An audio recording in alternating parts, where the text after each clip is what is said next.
how to build a business without draining your soul. If you are a faith-led entrepreneur, welcome. I hear stories about exhaustion all the time with my clients. So I want to share with you 3 steps on how to build a business God's way without draining your soul.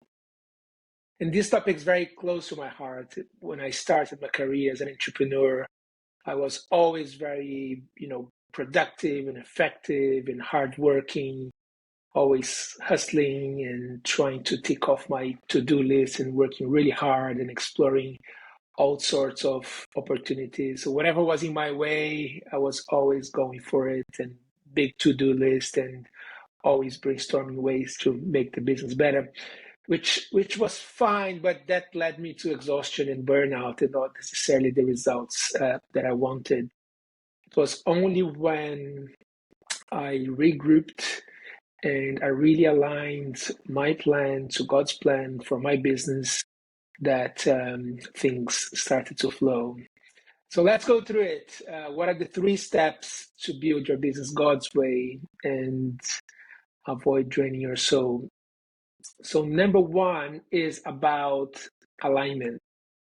You need to get alignment with the Lord's purpose for your calling and for your work.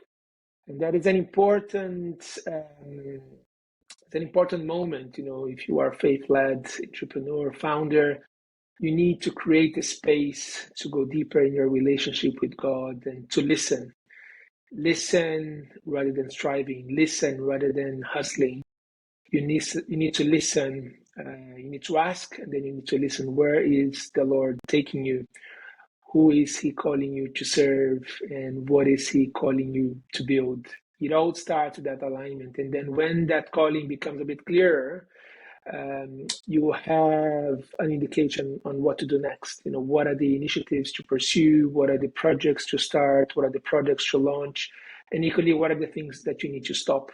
Because a lot of our overwork and overwhelm coming from our mind, things that we are just striving and things that you want to pursue, and we're trying too many things and not going deeper enough on the really essential things that we should. And these essential things are the areas where the Lord is calling us to go for. So number 1 is alignment. Okay, align with the Lord and understand and listen where is He calling you to do. Number 2, I call it rhythm of grace, is to have a rhythm of work and rest and renewal. A lot of entrepreneurs that I know, especially in the beginning of their journey, they're just working so hard, they're passionate, they're ambitious, and they're not making enough time for rest. And rest and renewal is so important. I do recommend taking at least 1 full day of week of no work at all. That's the Sabbath, right?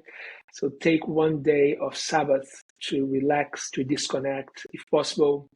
Get away from your phone, put it in the drawer, spend time with family, spend time praising and reading and relaxing and going, having a walk, whatever you like. Just take the time to refresh and renew your mind, renew your spirit, renew your body, and make that a conscious decision.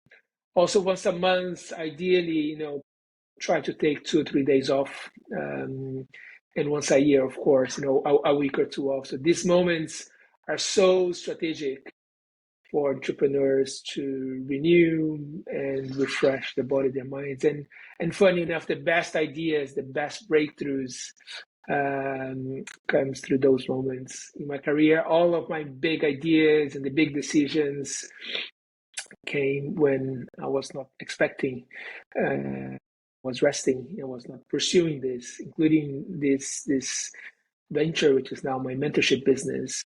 It is a calling that came through when I was, on a day off, relaxing, walking in the park, and the idea and the calling came through clearly in my mind, and then I pursued it.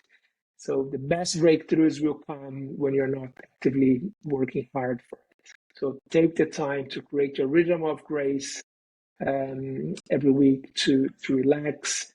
Ideally, every day as well, a few minutes with the Lord, just doing nothing, and take the time to take care of that sacred space. And then third and finally, It is about redefining prosperity.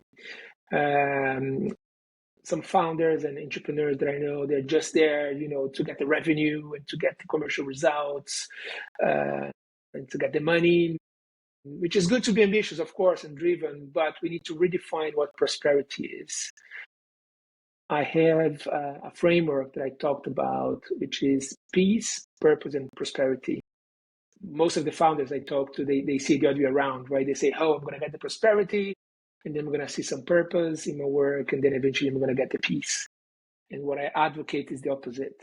First, you need to find that peace, that sacred place within you, with your faith, with yourself and with the Lord. Find that spirit of peace, of calm, of alignment. Live and breathe a day at a time. And once you are in that moment of peace, or at least more peaceful than usual, then you can find your purpose. Then you can find your alignment. Then you understand what you need to do. And guess what? When you get to that clarity, prosperity comes, because then you focus on the right things, you invest in the right clients, you focus on the right segments, the right products, and then prosperity comes. And it's a prosperity that is aligned to God's purpose for your life and for your work. So reframe prosperity, focus first on yourself, seek first the kingdom of God, right? It's written, and everything else will be added. First, focus on your faith, on your peace. Then understand the purpose, the calling, and what is it that your work will advance the kingdom of God by serving others. And then eventually prosperity and the commercial results and the revenue will come. And then you can reinvest all of that and restart the cycle. So that's it for today. Wrapping up, start with the alignment. Secondly, find your rhythm of grace to rest and renew. And thirdly, redefine prosperity. Hope you enjoyed it. If you like it, share with a friend that might want to hear this. I'm Bruno Genovese. I'm a Christian business mentor. It is my pleasure to be here talking to you. And it is an honor and a calling for me to help you achieve more peace, purpose, and prosperity. So stay strong and have a lovely day.